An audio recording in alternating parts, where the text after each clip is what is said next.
All right, good morning, everybody. Today is Thursday, December 3rd, and we are going live. It is just past 10 a.m.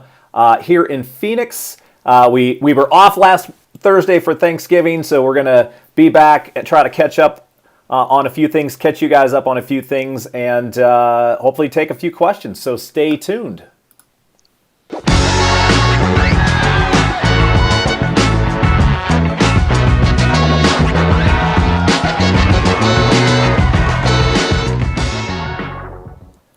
What's up, everybody? It's Greg Corbett with the AZ Lifestyle Group right here in Phoenix, Arizona. If this is your first time to this channel and you're looking to find out everything you need to know about what it's like living in and or moving to the Phoenix metro area, then make sure to hit that subscribe button and click the bell so you can be notified whenever we post a new video. We are helping people from all over when it comes to finding the best places and neighborhoods to live here, and we absolutely love it. So if you're even thinking about moving or relocating and you need any assistance whatsoever, give us a call, send us a text, shoot us an email, however you want to get a hold of us. We got your back when it comes to moving to the Phoenix metro.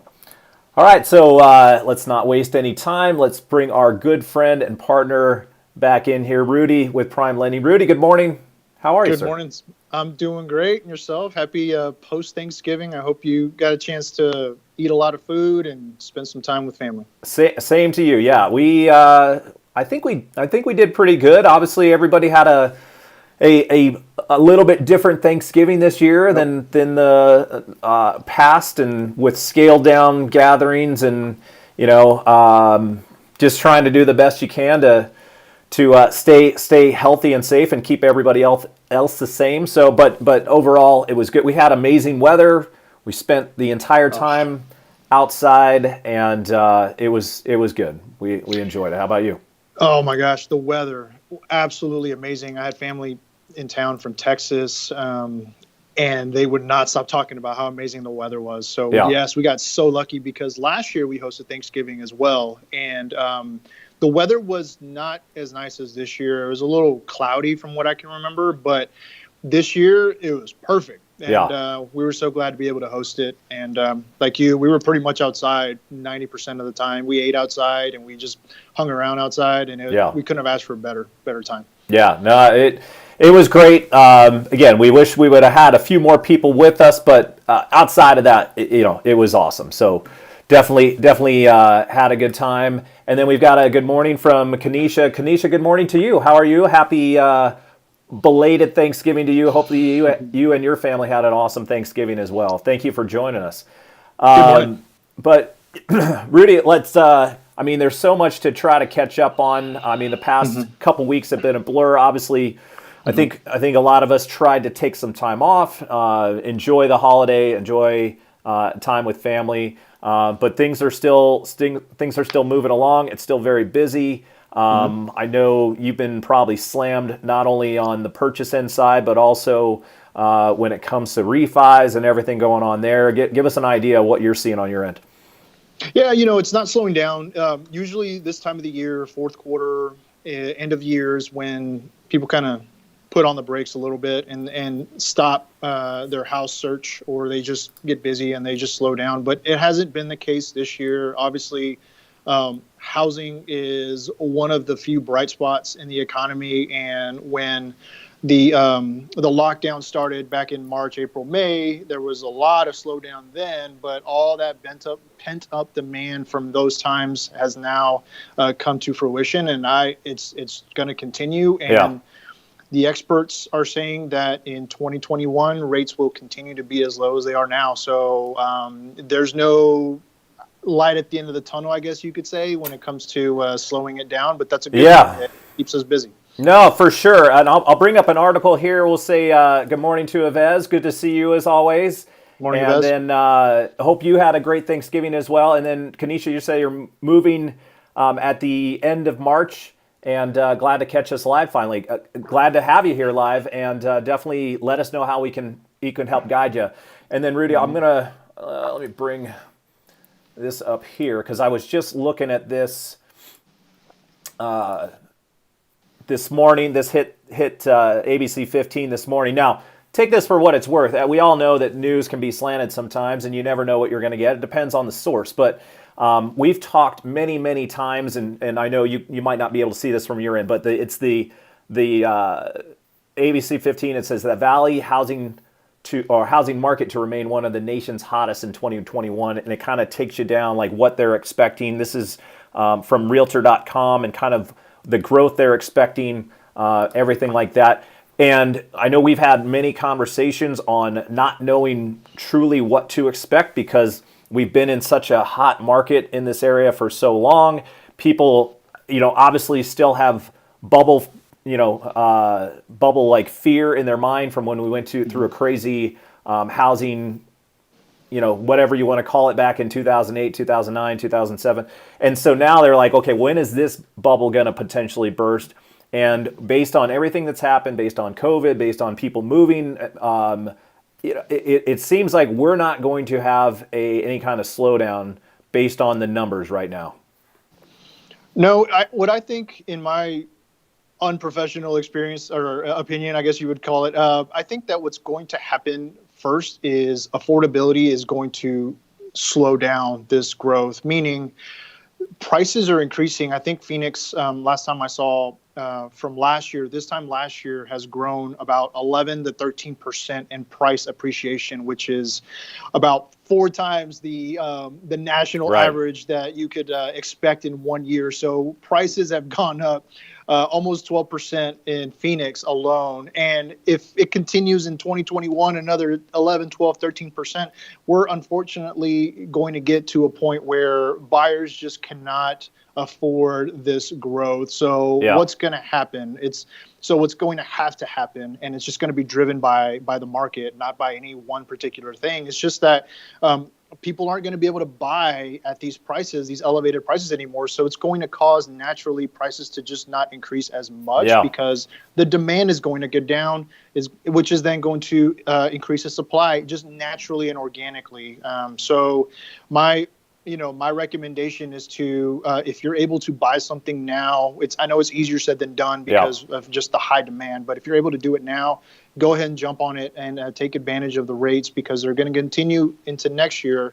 But the prices, they're just going up so fast that eventually something's going to have to give. And I think people are trying. Well, let's say good morning to Chip real quick, and Chip. And Chip's saying, hey, lenders are handing out loans for free right now. It's very very true to a certain extent. It's cheap, but I think a lot of the challenge is people are wanting to buy, but there's not any inventory out there. I mean, it's such a limited supply, and people are looking. And I mean, and then when you find something you like, you've got a bunch of other people competing with you.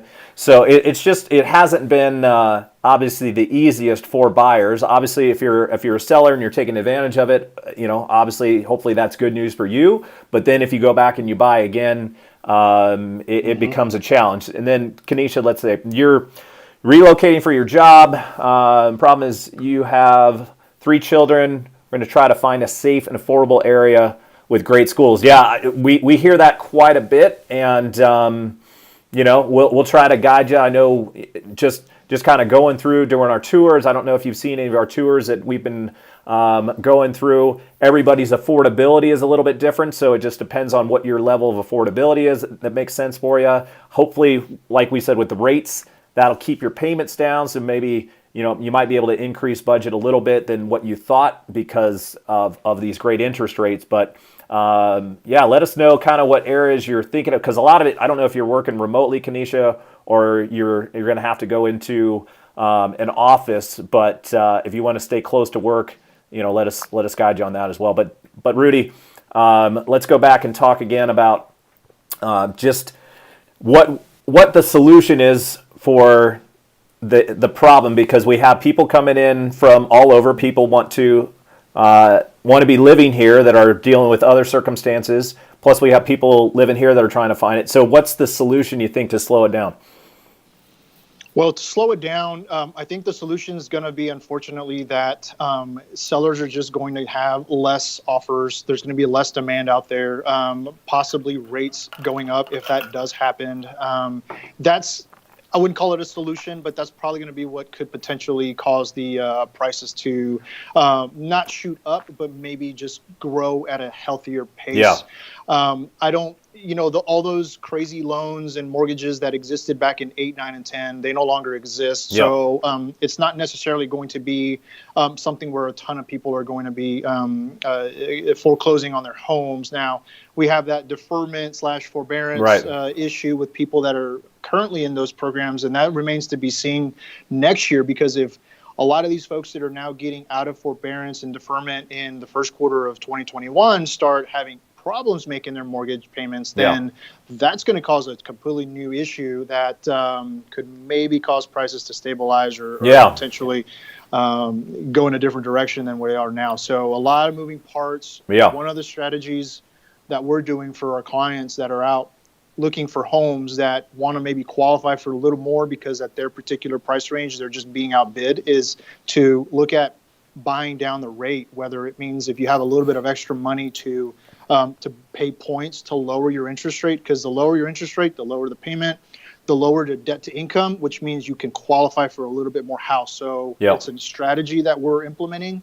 It's not a strategy that I recommend for everybody, but it is a strategy that has worked. And in some cases, if the sellers are willing to help with what's called seller concessions to help the buyers with a little bit of money in lieu of repairs or in lieu of dropping the sales price, you can use that seller concession to help buy your rate down, to help you with the monthly payment. So a couple of different strategies that are out of the box. Yeah, and that, again, it's going to be a case-by-case scenario. Certain times, if you're in a competitive environment, then seller concessions are going to be very difficult to sell to get your offer accepted. But if you're in a situation where maybe it has sat on the market a little bit, maybe they started off high price wise and now everybody's kind of moved on to the next thing, there might be an opportunity to kind of throw that out there and see if you can get something done. And there's always ways to make it work out for both sides if you absolutely need to. So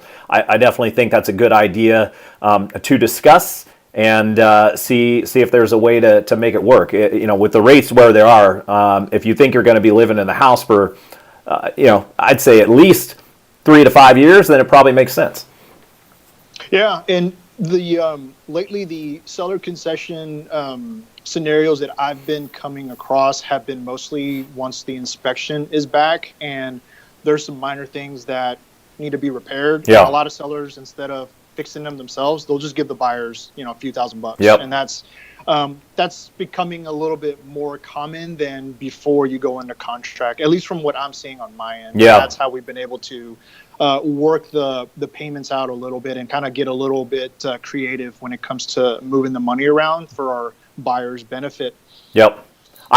So the one key point, because that is becoming a lot more common, and I do believe that a lot of sellers are just like, hey, let's figure out a way, we'll give you a credit to get it done. You just don't want to bank on it 100% because some people want nothing to do with it and will not ever budge. So if you can get it done, great, but don't make it so you're depending on it because that could end up basically killing the deal on that end too. So great point. Absolutely right. One of the things we had discussed, and I know this could be important even for my family, but depending on the price point that people are in, we had some, I think, good news for buyers when it comes to raising the conventional loan limits, and I'll let you kind of share what's going on with that and how that could potentially positively affect people. Yeah, so great news all around. I think it's currently, if you're getting a mortgage and it's at $510,400 and below, it's a conventional loan under Fannie Mae and Freddie Mac guidelines. And so that's important to know. And what that means to you is that the minute it goes above $510,400 in 2020, which we're about to finish, obviously, it becomes a jumbo loan. And jumbo loans have different requirements, different interest rates, different down payment requirements. It's just a whole new animal, and it's not based off Fannie Mae and Freddie Mac guidelines anymore. And in 2021, FHFA, the Federal Housing Finance Agency, who runs Fannie Mae and Freddie Mac, they just increased the conforming conventional loan limits to 548, 250. So that's a huge help because you can get a conventional loan for as little as 3% down. So if you can get a conventional loan for 3% down, and now they're at up to 548, 250. Just imagine, I haven't done the math, but that equates to a home that around the 580-ish range or 570-ish range. So it's great. It's great news. So and you're not in a jumbo world anymore. I've actually got somebody right now that's buying a second home in Montana, and because of this bump in conforming loan limits, he now can put 10% down because it will now be a conventional loan as opposed to 20% down, where it used to be a jumbo loan. So right now, jumbo loans for second homes, it's 20% down, and for conventional, it's 10. So that's a huge deal. Yeah, helps a lot of people. And then the headaches and the different requirements that go along with jumbo loans, they're not. I wouldn't say tricky. Greg, you and I just finished one, a few weeks ago, but they have much stricter requirements because they're larger. They're not being sold to Fannie Mae and Freddie Mac. They have to go through very specific and stringent requirements. Now, I guess I'm just thinking of this out loud. Obviously, from the buy side, that gives you more power. And then in lieu of that becomes the sellers now have potentially more buyers available when they're in that price point too. So if you're in the 550 to 600 range, maybe even 650 range, now you got more buyers potentially available to come into your house. So it could work both ways. You could potentially add more buyers to the pool and more competition. So, but I look at it as a positive for buyers. I know, it's something that might end up affecting us if we end up buying a second home.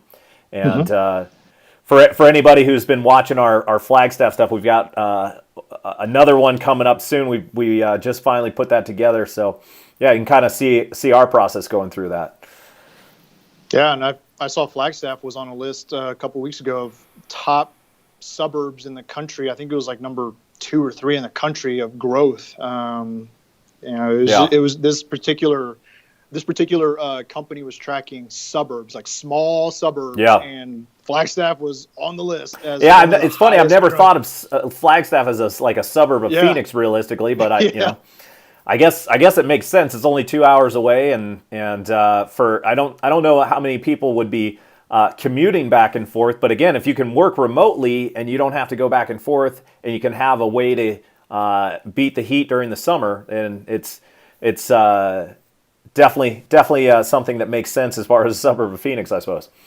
Well, earlier in the year, the median home price in Flagstaff, so median meaning half the homes sold for more, half the homes sold for less, was $420,000, and it's now about $530,000. So in less than a year, the median home price has gone up a little bit over $100,000. Yeah, and it doesn't mean that prices are going up. It just means that more people are buying higher priced homes, and less people are buying the lower priced homes.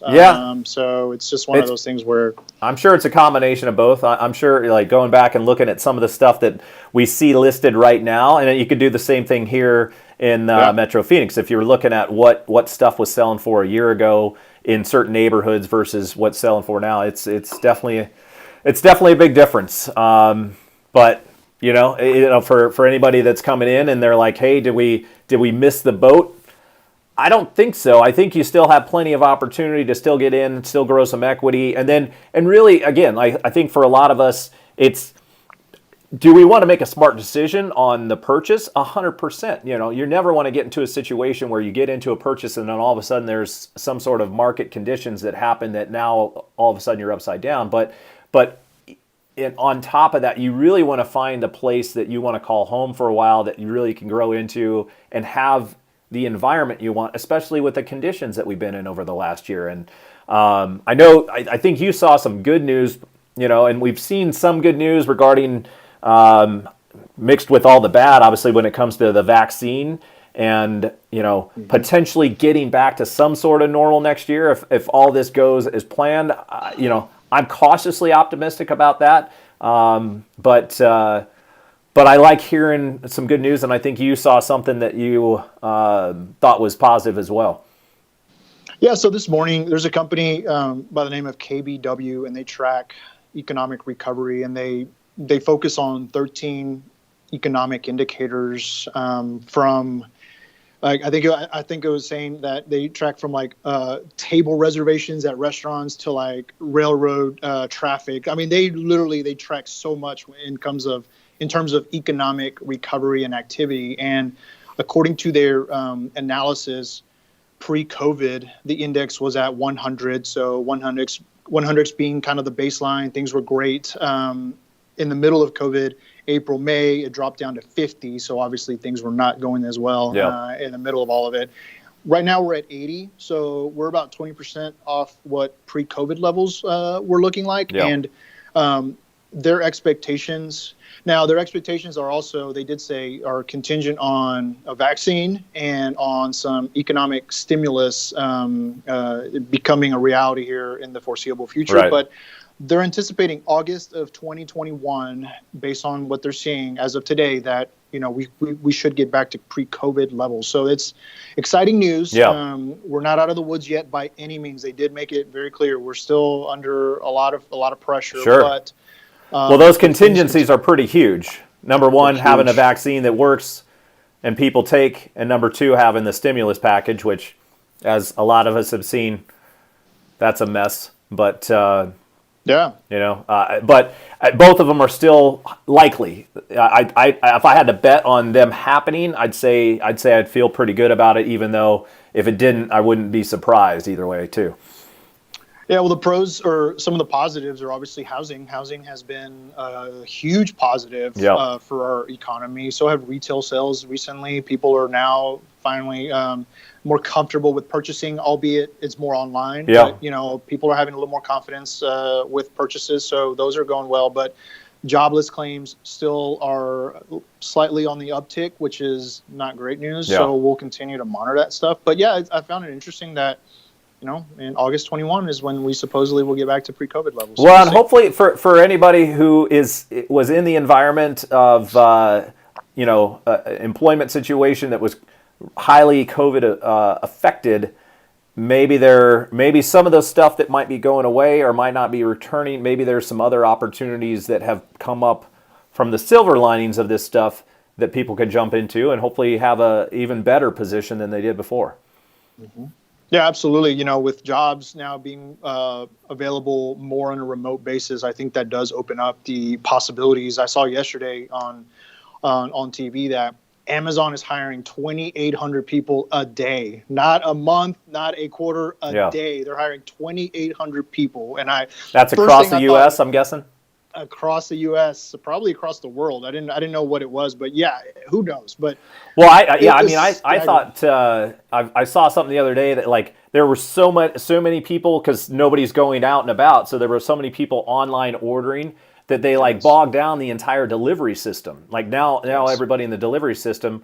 My wife and I ordered a new washer and dryer back in like June. It just got here yesterday. I mean, it's been crazy. And it might have been like a little later, but we've waited for at least 4 months for this stuff. So it's a little crazy. I can't imagine. And actually, it's kind of funny because it's December 3rd. I'm the worst when it comes to buying gifts late. Like I'll just wait till Christmas Eve. That's my thing. Like every year. That I can't really do that this year because I'll order it.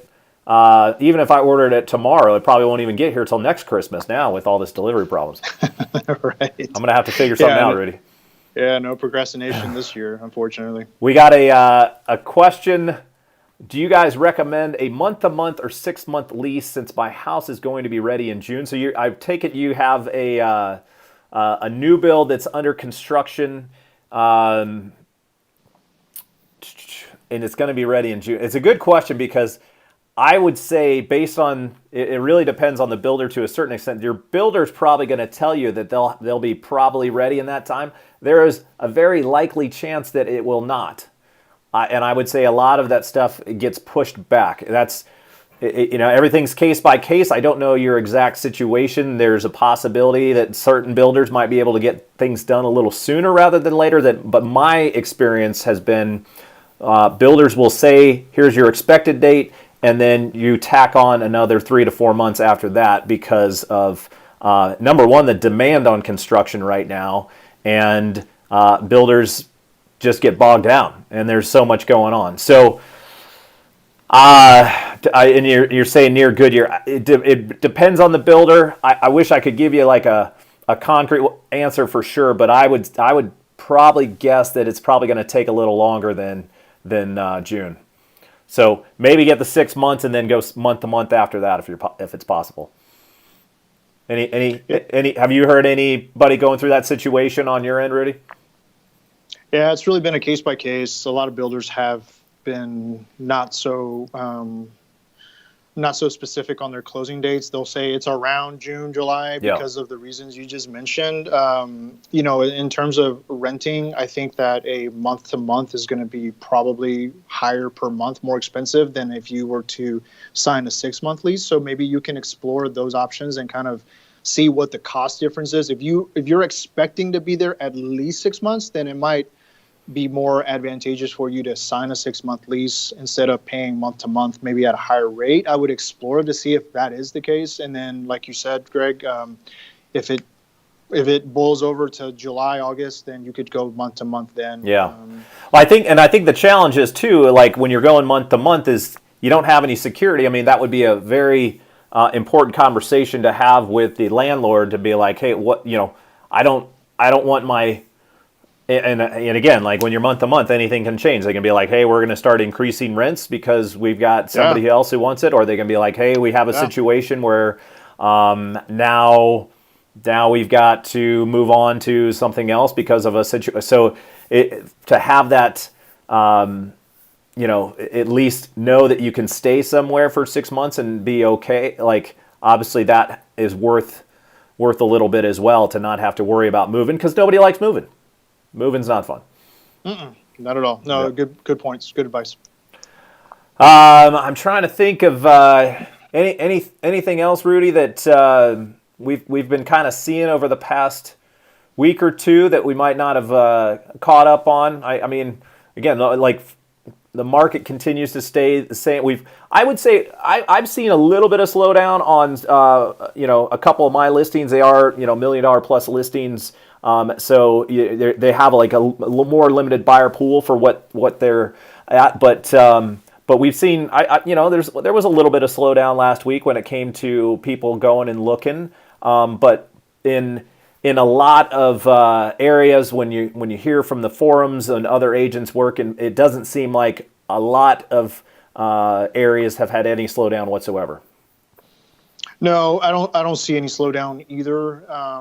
In terms of activity now, obviously, like pending homes and all that stuff, that can only move as fast as people are actually going under contract. But as far as actual people wanting to buy and out there shopping and the demand being as high as it is, that's not slowing down at all. Yep. I don't know how many clients I've worked with that are now on their second or third or fourth house that they're putting offers on, and they keep getting beaten out by cash offers. It's amazing to me. Cash offers in the $400,000, $500,000, $700,000 range. It's another world, but we just got to keep plugging away every single day.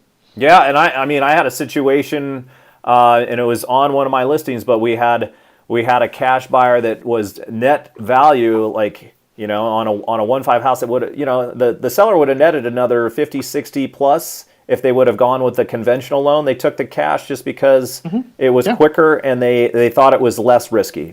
And I can't argue with them. It's you try to fight to get them the most money, but again, when you think that you can rather take the sure thing, it's like the bird in hand is worth two in the bush. I don't know. I forget some of the sayings, but I think that sounds right. But it's like, when you have something you think is guaranteed, you would rather do that. So I hear a quick update. They said 6 to 8 months. I got to figure out how to fix these so you guys can see them on the screen a little bit better.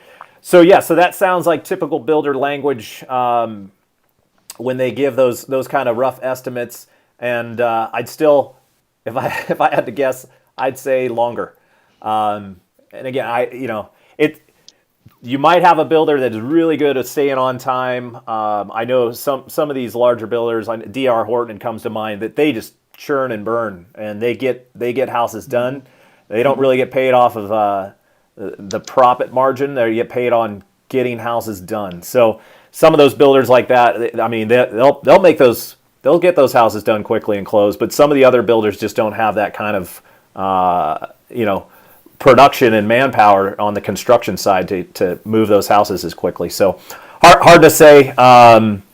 And congrats, number one, on getting under contract on a new build, because I hear that can be very challenging as well right now. So, but hopefully it's a great spot if you're out in Goodyear. I don't know if you're near Estrella. I mean, Goodyear tends to be growing quite a bit right now. It's a good spot. It's beautiful out there. So congrats on getting under contract. Absolutely, congratulations.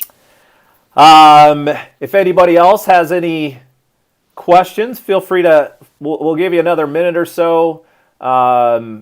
Kanisha, definitely happy that you stopped in and said hello and kind of gave us your situation. Let us know if you ever want to jump on a call, get on a Zoom call with us, and we can kind of go through locations with you. We've talked about that quite a bit. I know Rudy has gone through the process with moving out here recently of what it takes to look around and try to find, especially with kids, like trying to find good areas, good schools, that type of thing. So let us know. We'll jump on a call. Call us after this is over. We can touch base. Yvez, always good to hear from you. Chip, appreciate you stopping by. And I don't know your actual name, but I'll go with Jolu Poli as your YouTube name. We appreciate you popping in as well. Rudy, any other final thoughts before we wrap this one up? No, I think in talking about like relocating from a totally different market and state, my strategy, and my wife and I's strategy, has always been just think about 3, 4, 5 years from now, not just is this home perfect for us. And what I mean by that is we took into consideration not only the schools, but is the house, can we rent the house out easily? If we want to move into something better, can it be a good rental home? Is it affordable enough in terms of not being, up to our max? And can we feel comfortable if something goes wrong in 3 or 4 or 5 years? Can we still make this monthly payment? Is it in a location that will sell fast if we need to, if we're in a pinch and we need to get out? So that's just what I would just say, speaking from experience, because we've moved to different states multiple times, and this has been our thought process every time. And, luckily, as long as you keep those things in mind and you don't get caught up in the moment right this second, it can, planning always helps. Yeah. So I recommend that. It's huge. And that's where we're here to help. I've got our contact info up. That's why we do this.